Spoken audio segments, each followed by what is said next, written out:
Hello everyone. इस video से पहले हम लोगों ने ग्लाइकोलाइसिस के लेक्चर को डील कर दिया था और आज हम लोग ग्लाइकोलाइसिस के प्रोसेस में जितने पाथवेज थे उसको हम लोग आगे की तरफ बढ़ करके उसका क्या फेट है इसको देखने का प्रयास करेंगे। तो आज का जो टॉपिक है वो है सिट्रिक एसिड साइकिल। साइट्रिक भी बोलते हैं, सिट्रिक भी बोलते हैं, सिट्रिक एसिड साइकिल। जो ग्लूकोज ग्लाइकोलाइसिस की प्रक्रिया से 2 मॉलिक्यूल्स ऑफ पायरुवेट में कन्वर्ट हो चुका था, अब वो पायरुवेट आगे कौन कौन से रिएक्शंस करेगा उसको देखने के लिए हम लोग इस साइकिल की स्टडी करेंगे।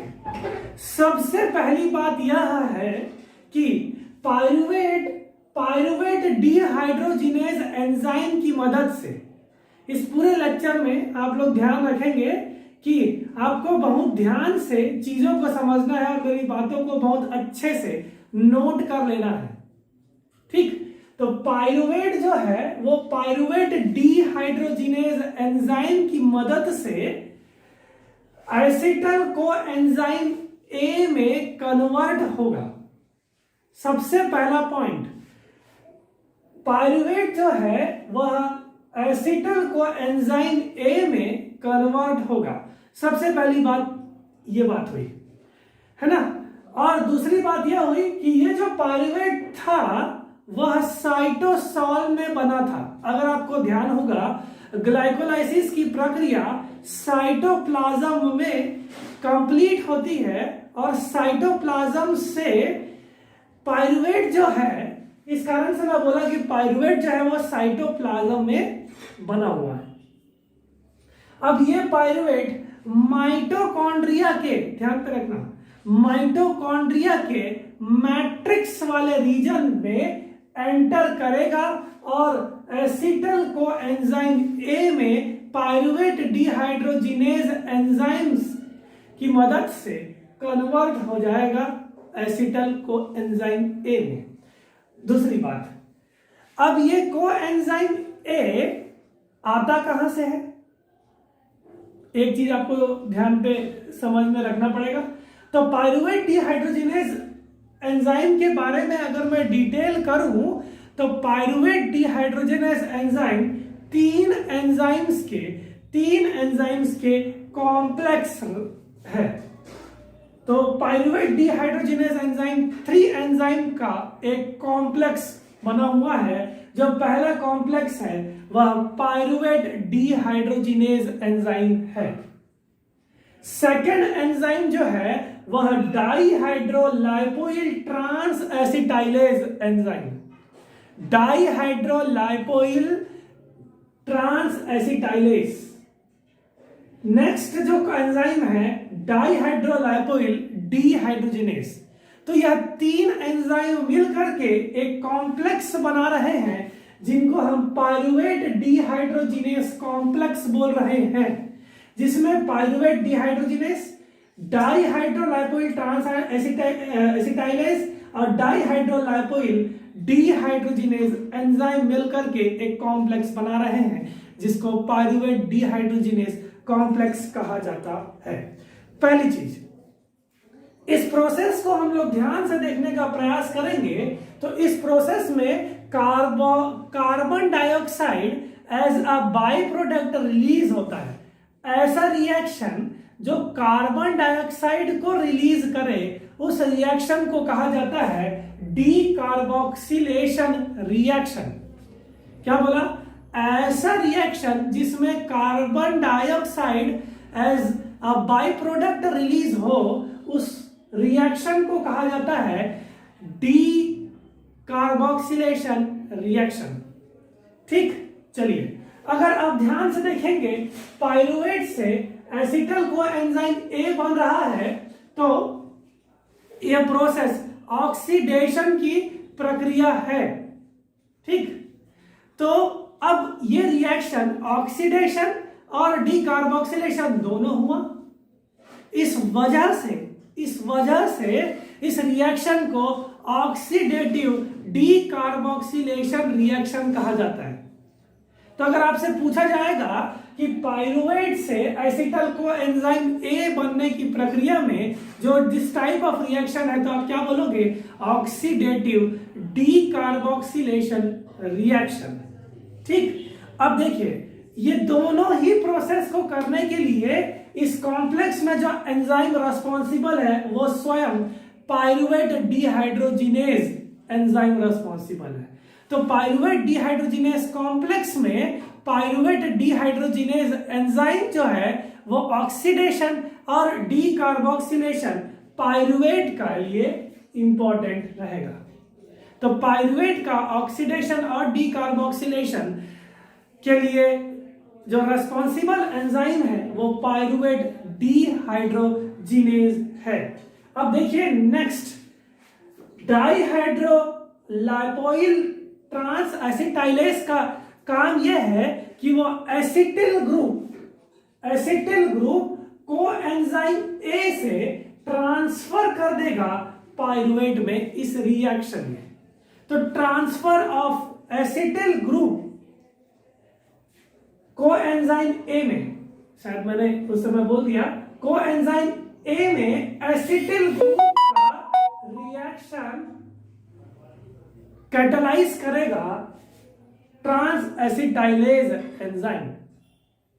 ठीक, नेक्स्ट, तो नेक्स्ट जो है, अब डाइहाइड्रोलाइपोइल ट्रांस एसिटाइलेज ने क्या किया? एसिटिल ग्रुप को एंजाइम ए में ट्रांसफर किया। याद रखे रहना, को एंजाइम ए में एसिटिल ग्रुप कौन ट्रांसफर कर रहा है? Transacetylase. इसी कारण से उसका नाम ट्रांस एसिटाइलेज रख दिया गया है। अब नेक्स्ट जो है वो है डाइहाइड्रोलाइपोइल डिहाइड्रोजिनेज एंजाइम। यह लाइपोइक एसिड या डाइहाइड्रोलाइपोमाइड को रीऑक्सीडाइज करने का काम यह करेगा। ठीक, तो क्योंकि रीजनरेट करना रहता है डाइहाइड्रोलाइपोमाइड को, इस वजह से इसका रीऑक्सीडेशन करने के लिए यह रेस्पॉन्सिबल रहेगा। अब देखिए कुछ कोफैक्टर्स इस कॉम्प्लेक्स को रिक्वायर्ड होते हैं जो कि आपको जानने की जरूरत है। सबसे पहला एंजाइम पाइरुवेट डिहाइड्रोजिनेज, लिखते जाइए, pyruvate dehydrogenase TPP thiamine pyrophosphate as a cofactor use करता है। मैंने कोफैक्टर्स वाले हिस्से में विटामिन्स में आप लोगों को बताया कि वह कोफैक्टर की तरह भी काम करते हैं। तो thiamine pyrophosphate TPP responsible cofactor है पाइरुवेट डिहाइड्रोजिनेज एंजाइम का। सेकेंड कोफैक्टर जो कि डाइहाइड्रोलाइपोइल ट्रांस एसिटाइलेज का है वह लाइपोइक एसिड और कोएंजाइम ए होगा। अब आपको आइडिया हो गया कि ये कोएंजाइम ए आया कहां से, क्योंकि एज ए कोफैक्टर हम लोगों को देखने को मिले हैं। तो इस एंजाइम का कोफैक्टर कोएंजाइम ए रहेगा और इसी कारण से इस कोएंजाइम ए में एसिटिल ग्रुप का ट्रांसफर ट्रांस एसिटाइलेज एंजाइम करेगा। ठीक, नेक्स्ट इंपॉर्टेंट पॉइंट कि डाइहाइड्रोलाइपोइल डिहाइड्रोजिनेज एंजाइम का कोफैक्टर रहेगा NAD+ और FAD+। तो यह कोफैक्टर्स आप लोगों को बहुत ध्यान में रखना पड़ेगा। पहले का TPP pyruvate dehydrogenase, dihydrolipoyl transacetylase का कोएंजाइम ए और लाइपोइक एसिड, और डाइहाइड्रोलाइपोइल डिहाइड्रोजिनेज का NAD+ और FAD+। यह आपको बहुत ध्यान से रखना पड़ेगा। इनके फंक्शंस आपको बहुत ही ध्यान से याद रखने पड़ेंगे। एक और इंपॉर्टेंट चीज, क्योंकि एज ए कोफैक्टर यहाँ पे NAD+ यूज हो रहा है, तो हम लोगों को इस रिएक्शन में रिलीज होने का मिलेगा NADH+। ठीक है ना? तो NADH लिख सकते हैं इसको। तो पाइरुवेट और एसिटल को एंजाइम ए का जो कन्वर्जन है, ऑक्सीडेटिव डीकार्बोक्सिलेशन है, वह माइटोकॉन्ड्रिया के मैट्रिक्स रीजन पे होगा। ठीक, चलिए अब देखिए ये तो मैट्रिक्स रीजन में इसने कन्वर्जन कर लिया। अब एसिटल कोएंजाइम ए एक पूरे cycle series of 8 reaction follow करेगा और वह एक साइक्लिक प्रोसेस को स्टार्ट करेगा। उस साइक्लिक प्रोसेस को सिट्रिक एसिड साइकिल कहा जाता है। ये जो प्रोसेस है ये सिट्रिक एसिड साइकिल का प्रोसेस नहीं है।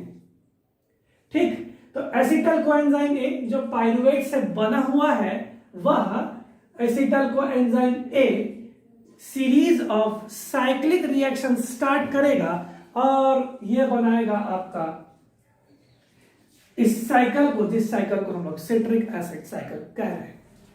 पहली चीज, अब यह acetyl coenzyme A first reaction इस साइकिल का स्टार्ट होने वाला है। एसिटल कोएंजाइम ए आप देख सकते हैं कि यह 2 कार्बन वाला मॉलिक्यूल है और acetyl coenzyme A oxaloacetic acid जो कि अगेन 4 कार्बन मॉलिक्यूल है, इस ऑक्सिलो एसिटिक एसिड या फिर ऑक्सिलो एसिटेट के साथ रिएक्शन करेगा, कंडेंसेशन करेगा। याद रख लेना, कंडेंसेशन करेगा और जो फर्स्ट प्रोडक्ट इस साइकिल का बनाएगा वो क्या बनेगा, वो सिट्रिक एसिड बनेगा या सिट्रेट बनेगा। इस कारण से इसका नाम रख दिया गया है साइट्रिक एसिड साइकिल। आपको ध्यान में रखना पड़ेगा कि पहला सबस्ट्रेट इस रिएक्शन में जो है वो ऑक्सैलो एसिटिक एसिड है। कंडेंसेशन की प्रक्रिया से यह कंडेंसेशन देखिए कि ये 4 कार्बन कंपाउंड 2 कार्बन कंपाउंड के साथ कंडेंस होगा तो यह नंबर ऑफ कार्बन में इंक्रीमेंट होगा और वो सिट्रिक एसिड का फॉर्मेशन करेगा। अब आप सिट्रिक एसिड को ध्यान से देखिए कि इसमें कार्बोक्सिलिक ग्रुप जो है वह 3 है। इस कारण से सिट्रिक एसिड साइकिल को दूसरे नाम से भी जानते हैं ट्राई कार्बोक्सिलिक एसिड साइकिल। क्यों? क्योंकि सिट्रेट जो है वह 3 कार्बोक्सिलिक ग्रुप में प्रेजेंट रहता है। इसमें 3 कार्बोक्सिल ग्रुप प्रेजेंट है, इस कारण से इसका नाम क्या रख दिया गया, TCA या ट्राई कार्बोक्सिलिक एसिड साइकिल। अब इस साइकिल को सबसे पहले डिस्कवर किया गया था H.A. क्रेब्स के द्वारा। H.A. क्रेब्स के द्वारा, इस कारण से इस साइकिल को कहा जाता है क्रेब साइकिल। तो अगर आपके पास citric acid cycle, tricarboxylic acid cycle या फिर क्रेब साइकिल पूछा जाएगा, आपको यही रिस्पॉन्स देना है। क्रेब को इस साइकिल की डिस्कवरी के लिए 1953 में नोबेल प्राइज मिला हुआ था। इस कारण से यह एक इंपॉर्टेंट डिस्कवरी हुई जो कि मैट्रिक्स माइटोकॉन्ड्रिया के मैट्रिक्स में यह पूर्ण हो रही है। ठीक है, चलिए नेक्स्ट देखते हैं। तो फर्स्ट रिएक्शन कंडेंसेशन, और इस रिएक्शन को सिंथेसाइज करने के लिए या कैटलाइज करने के लिए सिट्रेट सिंथेज रिस्पॉन्सिबल होता है। तो फर्स्ट रिएक्शन यहाँ पे मैंने नंबर 1 लिख दिया, फर्स्ट रिएक्शन कंडेंसेशन का।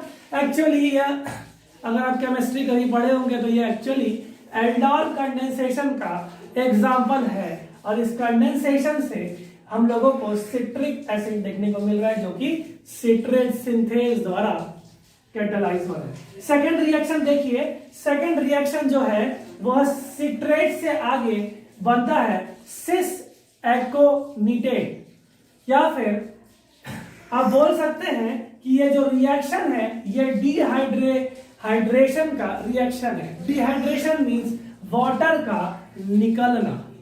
तो आप देख सकते हैं सिट्रेट में वाटर जो है वह एक हाइड्रोजन यहां से और ये hydroxyl group as a byproduct water निकलता है और डिहाइड्रेशन रिएक्शन को कंप्लीट करता है।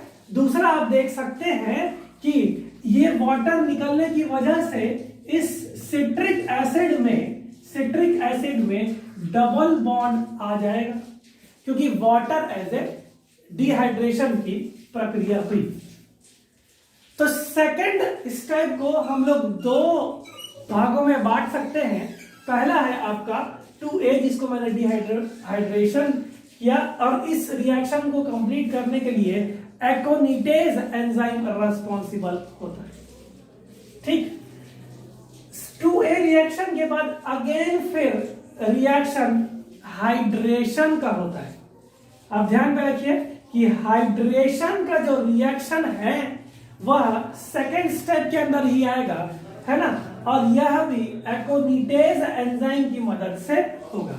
जैसे कि अगर मैं इस वाटर को H+ और OH- से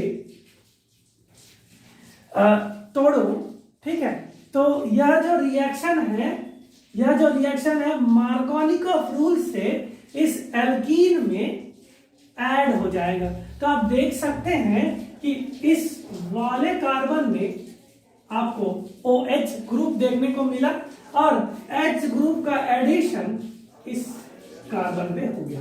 same Markovnikov rule mechanism responsible होता है। आप थोड़ा केमिस्ट्री पढ़ लीजिए, तो आप अभी फिलहाल मैं बताऊंगा तो वो एक्सटेंड हो जाएगा।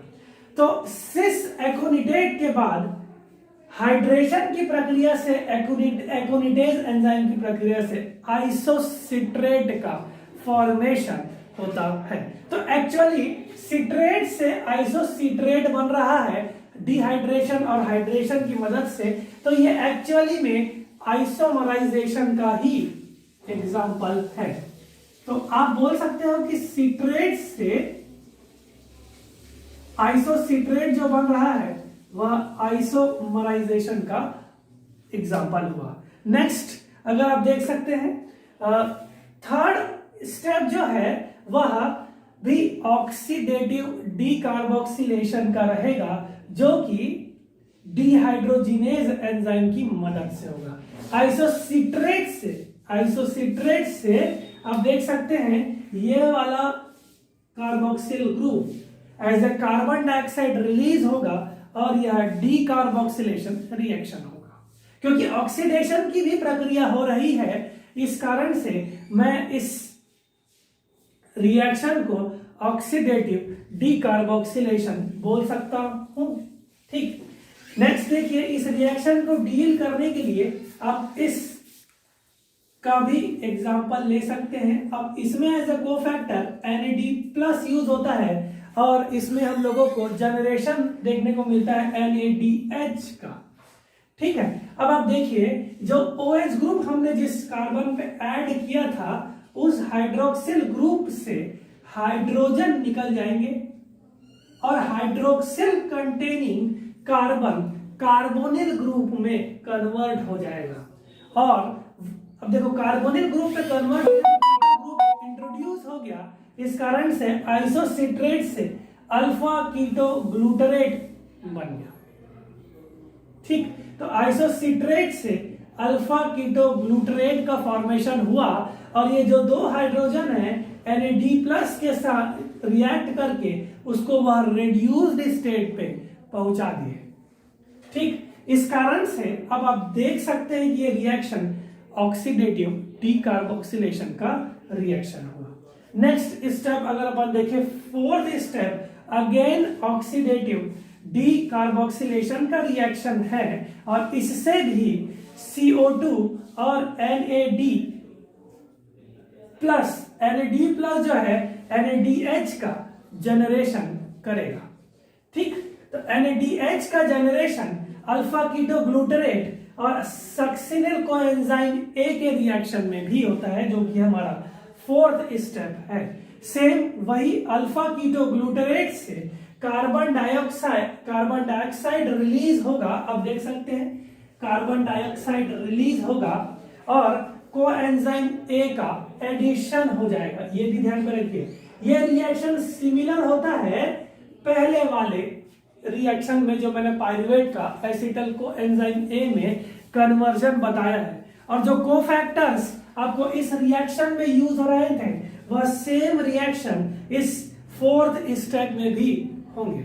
तो alpha ketoglutarate succinyl coenzyme A में, अब आप देखिए कि ये जो कार्बोक्सिल ग्रुप है वो कोएंजाइम ए का एडिशन हो गया, तो यह इस रिएक्शन को कंप्लीट किया। जिस एसिड का फॉर्मेशन किया वह सक्सिनिक एसिड है एक्चुअल में, लेकिन इसमें कोएंजाइम ऐड है, इस कारण से इसका नाम सक्सिनिल कोएंजाइम ए हुआ। अब आप देखिए इसमें एंजाइम कौन कौन से रेस्पॉन्सिबल है, क्योंकि मैंने यहाँ पे थर्ड और फोर्थ रिएक्शन में ऑक्सीडेटिव डीकार्बोक्सिलेशन तो लिख दिया है, ठीक है। अब यहाँ पे मैंने डीहाइड्रोजिनेस लिखा है। अब देखो रेस्पेक्टिव रिएक्शन में respective dehydrogenase, isocitrate alpha ketoglutarate में कन्वर्ट हो रहा है, तो ये आइसोसिट्रेट डीहाइड्रोजिनेस रेस्पॉन्सिबल होगा इस रिएक्शन को करने के लिए। और अल्फा कीटो ग्लूटारेट सक्सिनिल को एंजाइम ए के कन्वर्जन में रेस्पॉन्सिबल है, तो यह जो एंजाइम होगा अल्फा कीटो ग्लूटारेट डीहाइड्रोजिनेस रहेगा। तो फोर्थ रिएक्शन कंप्लीट।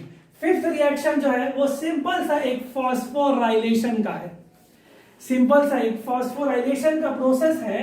और यह फॉस्फोराइलेशन से होता क्या है कि एडीपी जो है वह एटीपी में कन्वर्ट हो जाता है, ठीक। अब ये फॉस्फोराइलेशन जो है, यह जो फॉस्फोराइलेशन है वो सबस्ट्रेट से ही डायरेक्ट मिल रहा है, इस कारण से यह फिफ्थ स्टेप अगेन जो है वह सबस्ट्रेट लेवल फॉस्फोराइलेशन कहलाएगा। और जो इस रिएक्शन को कंप्लीट करेगा इंपॉर्टेंट एंजाइम सक्सिनेट थायोकाइनेज। तो सक्सिनेट थायोकाइनेज एंजाइम जो है वह सक्सिनिल को एंजाइम ए को रिलीज करेगा, कन्वर्ट करेगा सक्सिनिक एसिड या सक्सिनेट में। अब आप ध्यान दीजिए कि ये जीडीपी से जीटीपी कन्वर्जन, जीटीपी का भी प्रोडक्शन कर सकता है और एडीपी से एटीपी का भी प्रोडक्शन कर सकता है, ठीक। तो सक्सिनेट हमारे पास बन गया। नेक्स्ट स्टेप सिंपल है, आगे के स्टेप्स एकदम सिंपल है।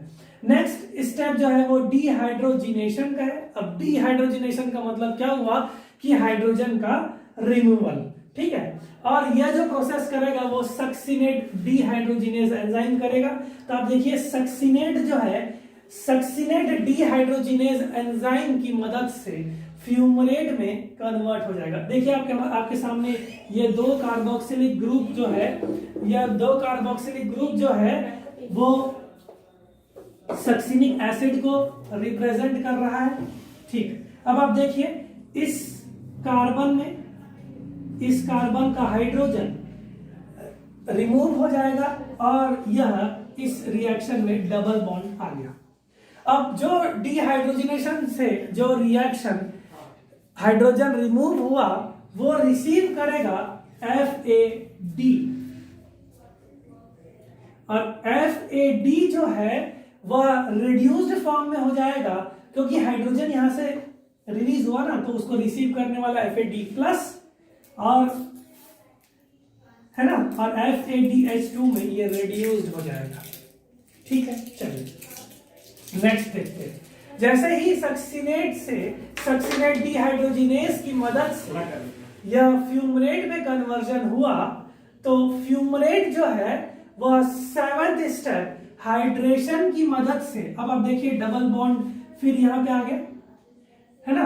और आपको ध्यान पे एक इंपॉर्टेंट चीज रखना पड़ेगा कि जहां पे एल्कीन आया है वहां पे हाइड्रेशन की प्रोसेस हो रही है, तो वो मार्कोनिकॉफ रूल ही एडिशन करवाएगा और फ्यूमरेट से मैलेट कन्वर्जन हो जाएगा।